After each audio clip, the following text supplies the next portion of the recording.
23 de septiembre, cita bíblica, Lucas 8, 16, 18 del libro Hablar con Dios, título, La luz en el candelero. El Evangelio de hoy leemos esta enseñanza del Señor. Nadie enciende un candil y lo tapa con una vasija o lo mete debajo de la cama o lo pone en el candelero para que los que entren tengan luz. Quien sigue a Cristo, quien enciende un candil, no solo ha de trabajar para su propia santificación, sino también para la santificación de los demás. Esa es la luz que debe de iluminar. El Señor lo ilustra con diversas imágenes muy expresivas y asequibles al pueblo sencillo que lo escucha. En todas las casas alumbraba el candil al caer la tarde y todos conocían dónde se colocaba y por qué. El candil está para iluminar y había de colocarse bien alto, quizás colocaba en un soporte fijo puesto solo para ese fin. A nadie se le ocurría esconder de tal manera que la luz quedara oculta, porque ¿para qué iba a ser entonces? Servir entonces. Ustedes son luz del mundo, había dicho en otra ocasión a sus discípulos. La luz del discípulo es la misma del maestro. Si este resplandor de Cristo, la sociedad queda en la más espesa. Sin este resplandor de Cristo, la sociedad queda en las más espesas tinieblas y cuando se camina por la oscuridad, se tropieza y se cae. Sin Cristo el mundo se vuelve difícil y poco inhabitable. Los cristianos están para iluminar en el ambiente en el que viven y trabajan. No se comprende a un discípulo de Cristo sin luz. Sería como un candil que se escondiera debajo de una vasija o se metiera debajo de la cama. Qué bien entendería qué bien le entenderían quien lo escuchaba. En el Concilio Vaticano II puso de relieve la obligación del apostolado, derecho y deber que nace del bautismo y de la confirmación hasta el punto de que lo forma el cristiano parte del cuerpo místico. El miembro que no contribuye según las medidas al aumento del cuerpo de Cristo, hay que decir que no se aprovecha ni para la iglesia, ni para la sociedad, ni a sí mismo. Este apostolado, que tiene tan diversas formas, es continuo como es continua la luz que alumbra a los que están en la casa. Si el mismo testimonio de vida cristiana y las obras hechas con espíritu sobrenatural tiene eficacia para atraer a los hombres hacia la luz y hacia Dios. También los que aún no creen en Cristo han de ver iluminados sus caminos en el brillo de las obras de los que siguen al Maestro, porque todos los cristianos, donde quiera que vivan, por el ejemplo de su vida y el testimonio de sus palabras, están obligados a manifestar al hombre nuevo de que se han revestido en el bautismo y en el que se han rebustecido en la confirmación, de tal forma que los demás, al reparar en sus obras, glorifiquen al Padre y descubran el genuino sentido de la vida y el vínculo universal de todos los hombres.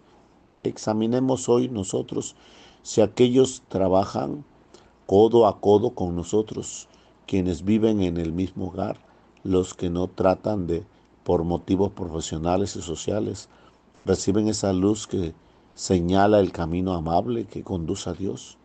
Pensemos si estos mismos se sienten motivados al ser mejores. El trabajo, el prestigio profesional es el candil en el que ha de lucir la luz de Cristo. ¿Qué apostolado podría llevar a cabo una madre de familia si no cuidara a conciencia de su hogar? De tal manera que su marido, sus hijos se encontraran al llegar a un lugar grato. ¿Cómo podría hablar de Dios a sus amigos un estudiante que no estudiara, un empresario que no viviera los principios de la justicia social de la iglesia con los empleados? La vida entera del Señor nos hace entender que sin la diligencia, la laboriosidad y la constancia de un buen trabajo, la vida cristiana queda reducida a lo más a deseos quizás aparentemente piadosos, pero estériles tanto en la santidad personal como en la influencia clara que hemos de ejercer en nuestro alrededor.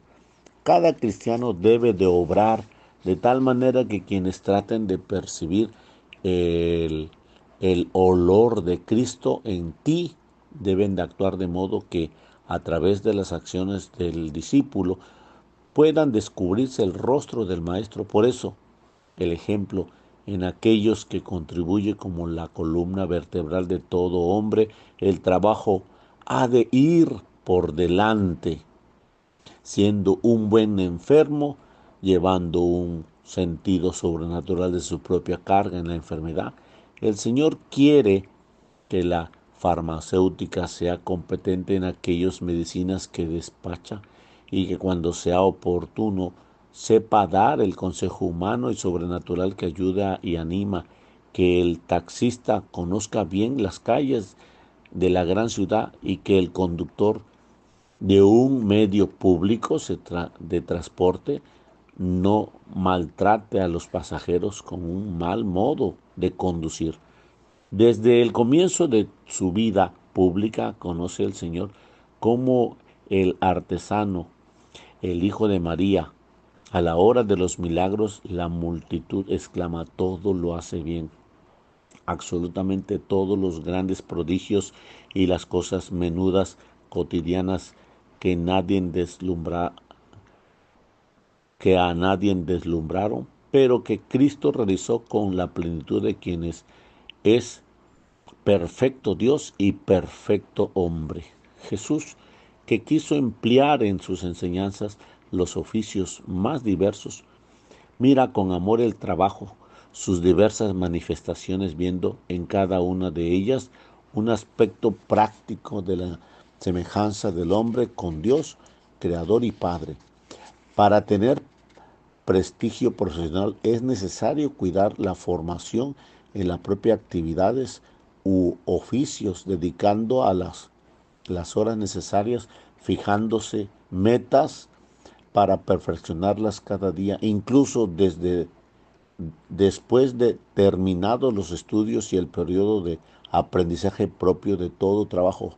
En no pocas ocasiones los resultados académicos para un estudiante será un buen índice de su amor a Dios y al prójimo. Obras son amores. Como consecuencia lógica de este empeño y de la seriedad de sus tareas, el fiel cristiano tendrá entre sus colegas la reputación del buen trabajador y de un buen estudiante que le es necesario para realizar un apostolado profundo. Sin darnos sin darse apenas cuenta, estará mostrando como la doctrina de Cristo que se hace realidad en medio del mundo de una vida corriente. Y se comprueba el acierto de comentario de San Agustín y de San Ambrosio. Las cosas nos parecen menos difíciles cuando las vamos realizando en otros, y todos tienen derecho que este buen ejemplo. Es evidente que la doctrina de Cristo no se ha difundido a fuerza de medios humanos, sino a impulso de la gracia. Pero también es cierto que la acción apostólica edifica sobre una vida sin virtudes humanas, sin valía profesional, sería hipocresía y ocasión de desprecio por parte de los que queremos acercar al Señor. Por eso, el Concilio Vaticano II formulaba una grave palabra: el cristiano que falta a sus obligaciones temporales, falta a sus deberes con el prójimo, falta sobre todo a sus obligaciones para con Dios y pone en peligro su eterna salvación, porque no se santifica a sí mismo, dejando de aprovechar los talentos recibidos, y no santifica a su prójimo. Sea cual sea la profesión o el oficio que se desempeñe, la categoría ganada día a día en el trabajo. Hecha a conciencia otorga una autoridad moral ante colegas y compañeros que facilitan el persuadir, el enseñar y el atraer.